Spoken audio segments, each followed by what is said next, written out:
कभी आपने महसूस किया है कि आप में क्षमता बहुत है, आप समझदार हैं, आप चीज़ों को जल्दी समझ लेते हैं।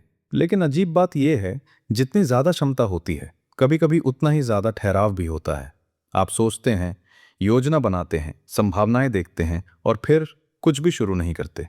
जैसे आपका दिमाग आगे बढ़ने से पहले ही हर रास्ते को बंद कर देता है। तो सवाल ये है, क्या सच में आपकी क्षमता आपकी सबसे बड़ी दुश्मन बन सकती है? शायद आपकी ज़िंदगी में भी ऐसे पल आते हैं। आपके पास आइडियाज़ होते हैं, लोग कहते हैं तुम बहुत आगे जा सकते हो। लेकिन जब काम शुरू करने का समय आता है, आप रुक जाते हैं। आप सोचते हैं, अगर मैंने शुरू किया और अच्छा नहीं किया तो?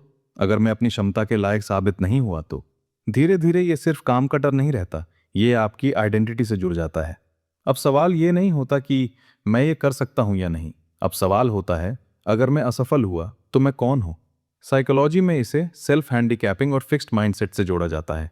जब व्यक्ति अपनी क्षमता को अपनी आइडेंटिटी बना लेता है, तो वो कोशिश करने से भी डरने लगता है, क्योंकि कोशिश करने का मतलब है खुद को टेस्ट करना। और यहीं से एक अजीब विरोधाभास शुरू होता है, जितनी ज्यादा क्षमता उतना ज्यादा डर।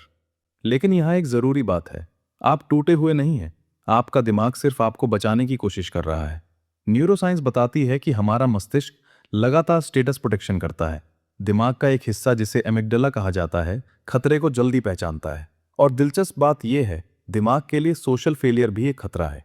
अगर आपकी पहचान काबिल व्यक्ति की है, तो फेलियर उस पहचान पर हमला बन जाती है। इसलिए दिमाग एक अजीब स्ट्रैटेजी अपनाता है, कोशिश ही मत करो। इसे समझने के लिए एक साधारण मॉडल सोचिए। मान लीजिए आपका दिमाग एक सुरक्षा गार्ड की तरह है। उसका काम है आपको चोट से बचाना। लेकिन समस्या यह है कि कभी कभी वो हर नई चीज को खतरा समझ लेता है। साइकोलॉजिस्ट कैरल ड्वेक की रिसर्च बताती है कि जब लोग अपनी क्षमता को स्थायी पहचान मान लेते हैं, तो वे चैलेंज से बचने लगते हैं। क्योंकि चैलेंज का मतलब है ये साबित करना कि आप उतने अच्छे नहीं हैं जितना आपने सोचा था।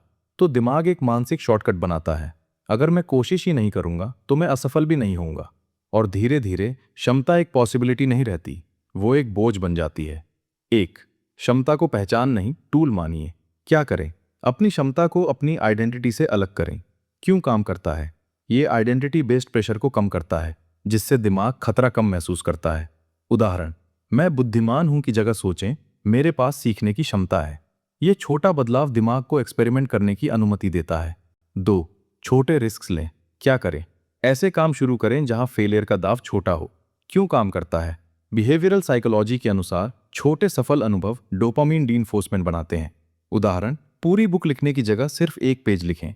दिमाग सीखता है, ये सेफ है। तीन, प्रोसेस पर ध्यान दें, रिजल्ट पर नहीं। क्या करें?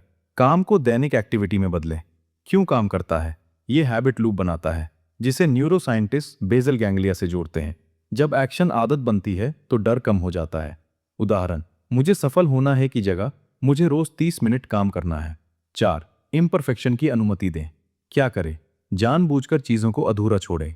क्यों काम करता है? ये परफेक्शनिज्म एंग्जाइटी को तोड़ता है। दिमाग धीरे धीरे सीखता है कि इम्परफेक्ट होना भी सेफ है। उदाहरण, पहला ड्राफ्ट खराब होने दें। तो शायद असली समस्या आपकी क्षमता नहीं है।